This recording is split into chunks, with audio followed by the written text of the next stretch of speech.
Yeah, so as I say, the wind's been blowing northeasterly, quite stiff winds, 5, 6 on the Beaufort scale ever since the 20th.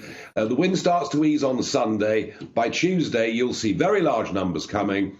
My intelligence, that is coming directly from one of the camps, is that nobody believes the British government will do it. After all, yesterday saw the pushback policy being dropped. So every time we get a big new initiative, and all the Conservative supporting newspapers cheer, in the end, it comes to nothing. Now, let's be clear. If hundreds and hundreds of people were deported to Rwanda, that would be a serious deterrent.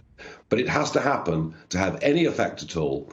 And at the moment, the numbers that have come so far this year are running at 4 times the number that came last year. Remember, in the end last year, the figure was nearly 30,000.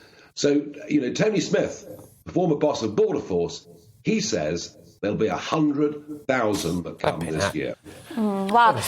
And Patrick was asking a question there, posing a question to our viewers and listeners, saying, look, if this plan doesn't work, will you still lend your support to Boris Johnson? And actually, Helen has got in touch and has said, what do other countries offer? What are European countries offering in terms of economic support for asylum seekers? Why do people risk their lives coming from France to here? What's on offer in France, or what's not on offer in France, that they're willing to make that treacherous journey? The French.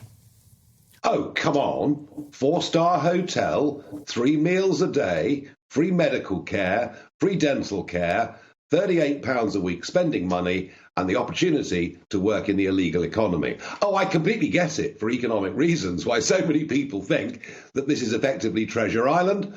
And the migrant gangs, very cleverly use social media, TikTok in particular, over the course of the last week, to advertise just how great everything in Britain is. So, until, and we can blame the French. We can say, oh, well, it's them and they're allowing it to happen. But actually, we should look at ourselves.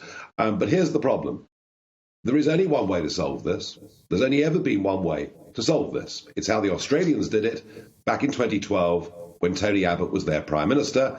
They literally towed the boats back to Indonesia. And Abbott said that nobody that came to Australia by small boat illegally would ever be given refugee status. Now, that sounds easy, and I'm sure in her heart, Priti Patel would like to do it. I doubt Boris Johnson does, but she would like to do it.